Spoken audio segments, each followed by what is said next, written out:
우리가 신명기 8장 말씀을 통해서 하나님의 말씀을 계속해서 나누도록 하겠습니다. 이제 우리가 신명기를 계속 살펴보았으니까 이제 여러분 확실히 알 겁니다. 신명기는 어디에서 선포된 하나님의 말씀입니까? 신명기는 모압 평지에서 하나님의 말씀이 선포되었습니다. 누가 선포했습니까? 모세가 선포했죠. 여러분, 그렇다면 이집트에서 출애굽한 뒤입니까? 하기 전입니까? 당연히 한 뒤죠. 시내 산에서 하나님이 율법을 받은 뒤입니까? 아니, 전입니까? 후입니까? 그 후죠. 그렇습니다. 그러면 가나안 땅을 들어가기 전입니까? 후입니까? 그렇죠. 여기는 헷갈리지 않으시네요. 그것은 전이죠. 계속 후, 뒤 이렇게 얘기했는데 이것은 또 뒤 이렇게 얘기할 줄 알았는데 너무 정확하게 잘 아셨습니다. 가나안 땅 들어가기 전이잖아요. 당연히 하나님께서 약속의 땅에 들어가기 전에 하나님께서 이미 시내산에서 약속하셨던 말씀을 되풀이해서 하나님께서 말씀을 하고 있는 겁니다. 다시 말하면 하나님께서는요, 이스라엘 백성들을 인도하셨다는 거예요. 어느 땅에서요? 지금 이집트 땅, 애굽 땅에서 인도해내셨습니다. 400년 동안 나그네가 되었지만 하나님께서는요, 그들의 백성을, 하나님께서 약속하신 그 약속의 백성을 이끌어내셨습니다. 인도하셨다는 거예요. 그러나 하나님께서 가나안 땅에 들어갈 때 바로 들어가게 한 것은 아니죠. 원래 이집트 땅에서 가나안 땅까지요, 해안선을 따라서 가게 되면 7일 아니면 길어도 10일이면 충분히 가는 길입니다. 이집트에서 이스라엘 땅까지 7일이면 걸어서 충분히 갈 수가 있거든요. 그런데 하나님께서는 먼저 그 길로 가지 않으셨습니다. 남쪽으로 가게 하셨고 시내산에 이르게 하셨습니다. 그리고 그 광야에서 하나님의 법을 주셨다는 거예요. 여러분, 하나님께서는요, 곧은 길, 고속도로와 같은 그런 해변길을 허락하지 않으셨어요. 다시 말하면 길이 없고 험하고 아무것도 없는 광야길로 인도해 주셨습니다. 그럼 왜 하나님께서 곧은 길, 넓은 길, 고속도로로 허락하지 않으시고 왜 어렵고 힘든 길로 가게 하셨을까?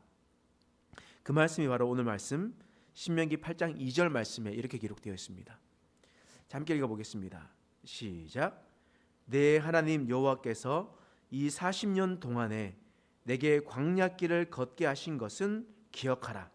이는 너를 낮추시며 너를 시험하사 내 마음이 어떠한지 그 명령을 지키는지 지키지 않는지 알려 하심이라.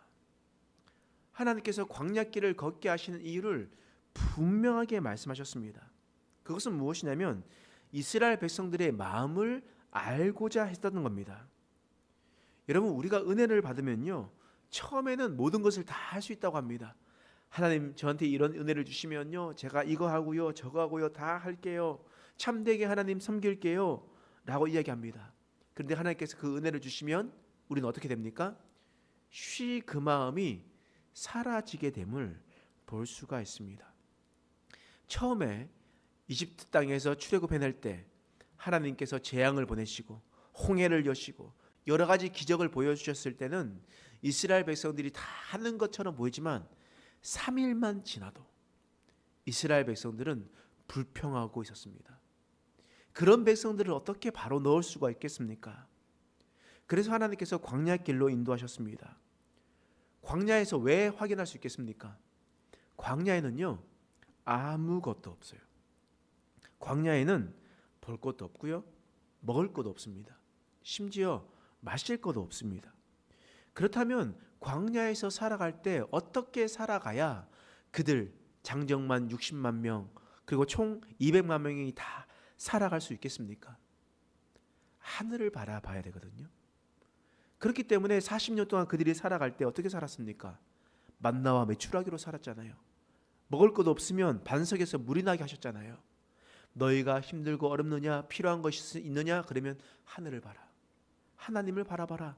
그러면 하나님께서 너희 인생을 책임져 주시고 너희 인생의 가운데 먹을 것과 마실 것, 쉴 것을 주실 것이다. 이렇게 말씀하시는 거란 말이에요. 따라서 광야에 간 것은요, 그들에게 시험하시고 그들의 마음을 확인하고자 하셨던 하나님의 마음이었습니다.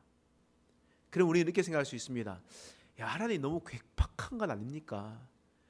그냥 주시지. 왜 우리 이렇게 힘들게 하십니까? 왜 이스라엘 백성들을 괴롭게 하십니까? 라고 우리는 생각할 수 있습니다. 그런데 진짜 하나님의 마음은 어떻겠습니까? 정말 이스라엘 백성들을 괴롭히려고 하는 겁니까? 그렇지 않죠. 신명기 8장 16절 말씀이에요. 읽겠습니다. 시작. 내 조상들도 알지 못하던 만나를 광야에서 내게 먹이셨나니 이는 다 너를 낮추시며 너를 시험하사 마침내 내게 복을 주려 하심이었느니라.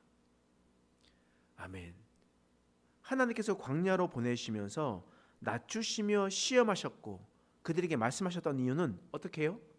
마침내 복을 주려 하심이었다라고 말씀하는 거예요. 저는 저희 아이들한테 가장 많이 말하는 것이 이겁니다. 뭐 공부해라, 공부해서 1등해라, 사실 이러지 않습니다. 저는 주어진 일에 최선을 다해라, 그리고 성실하게 해라 라고 항상 이야기를 하고 있습니다. 여러분, 그러면요, 성실하게 하려면 주어진 일이 무엇입니까? 사실 뭐 공부죠, 지금. 아니면 또 다른 일도 있겠죠. 뭐 그것을 일을 하루하루 놓치지 말고 최선을 다해라 라고 하면요, 애들이 표정이 벌써부터 안 좋아요. 여러분 다 알고 키워보시니까 아시잖아요. 표정이 안 좋아요. 그런데 제가 아이한테 괴롭히려고 그런 말을 합니까? 아니죠. 자신이 성실하게 최선을 다해서 자신이 하는 노력들을 해나가면 나중에는 어떤 일을 하던 간에 그 모든 일을 해낼 수 있다라는 그런 생각이 있기 때문에 그 아이한테 그런 이야기를 하는 것 아니겠습니까? 마침내 아들에게, 딸에게 복을 주기 위한, 복을 주려 하기 위한 그런 아버지의 마음 아니겠습니까? 그런데 그것을 받아들이는 자식들은요, 왜 나를 지금 괴롭히냐? 나는 지금 TV 보고 싶고, 나는 쇼츠 보고 싶고, 나는 지금 게임하고 싶은데 왜 나를 힘들게 하냐? 이런 생각들을 하게 된단 말이에요. 여러분, 하나님은요, 인생의 아버지보다 훨씬 더 완전하시고 완벽하신 분이십니다. 그런 분을 뭐라고 다윗은 고백하냐면 시편 23편에 여호와는 나의 목자시니 내게 부족함이 없음이로다. 그가 나를 푸른 풀밭에 누이시고 쉴만한 물가로 인도하시는도다 라고 말씀하셨습니다. 나의 영원하신 하나님은 나의 아버지신데 그분은 어떤 분이냐? 나의 목자 되신다. 그 목자분이 어떤 분이시느냐? 선한 목자라서 우리를 푸른 풀밭과 쉴만한 물가로 인도하시는 분이다 라고 고백을 했습니다. 하나님은 그렇게 인도하시는 분이에요. 근데 다윗은 이런 고백을 합니다. 그런 선한 목자가 우리를 인도할 때도, 푸른 풀밭과 쉴만한 물가로 인도할 때라도 그 가는 길이 꼭 좋은 길만은 아니다. 가는 길이 고속도로만은 아니다. 어려운 길도 있고 오르막도 있고 사망의 음침한 골짜기도 있다.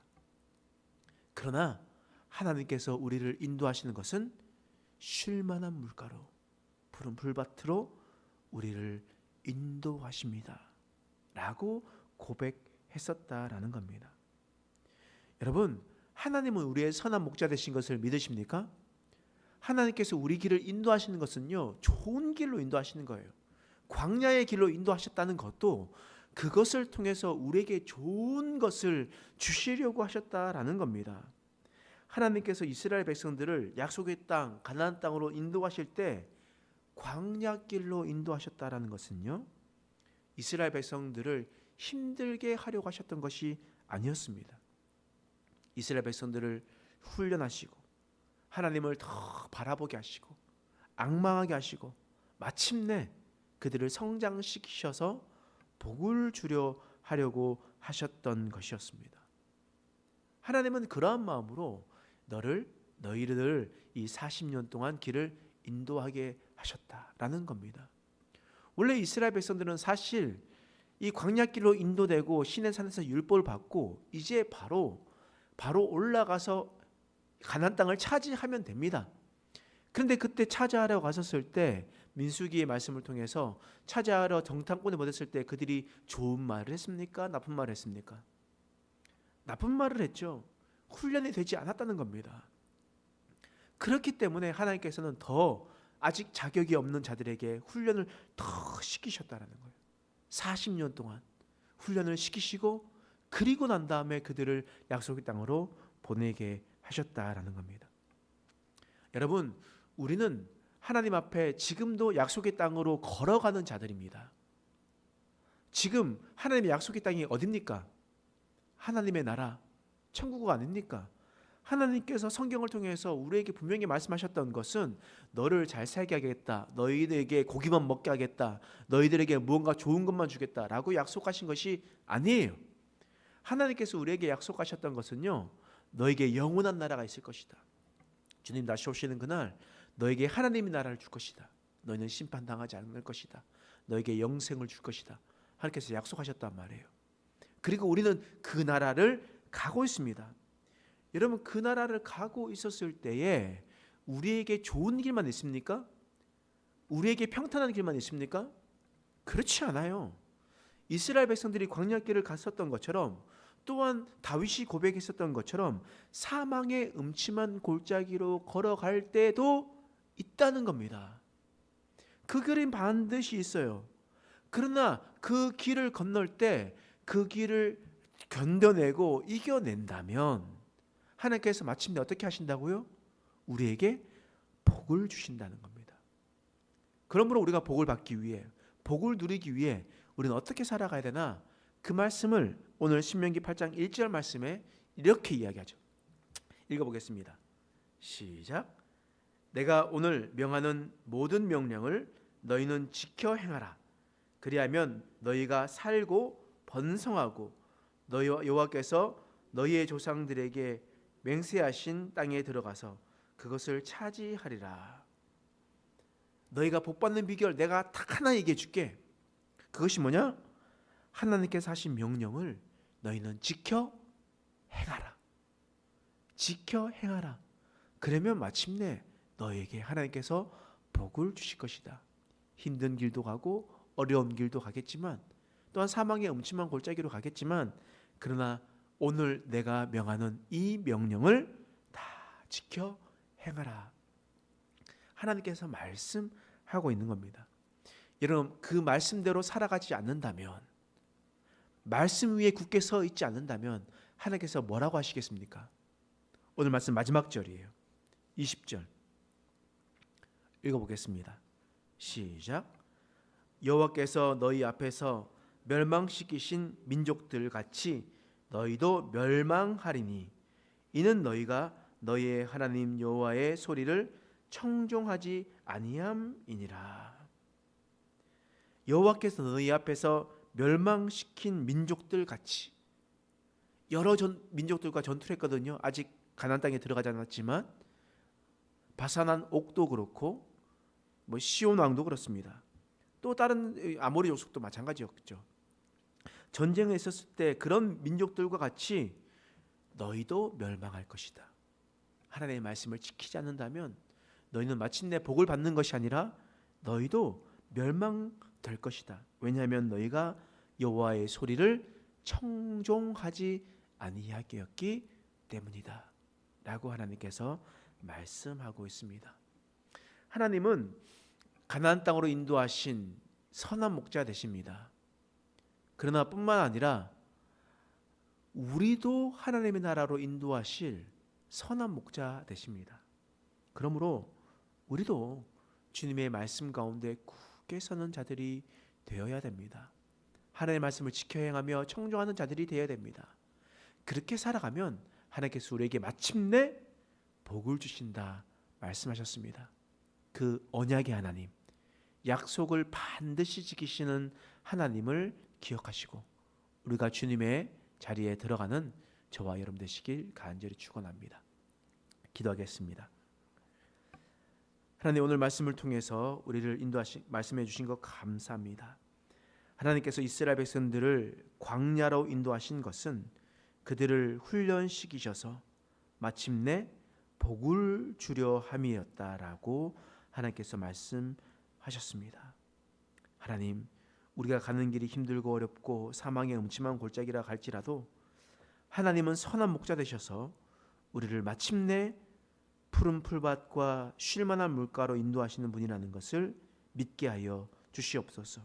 마침내 복 주시는 선한 목자 되신 것을 알게 하여 주옵소서. 그래서 우리가 주의 명령을 지키고 행하며 주님께서 원하시는 그 뜻대로 살아가는 인생 되게 하여 주시옵소서. 감사드리며 예수님의 이름으로 간절히 기도드립니다. 아멘.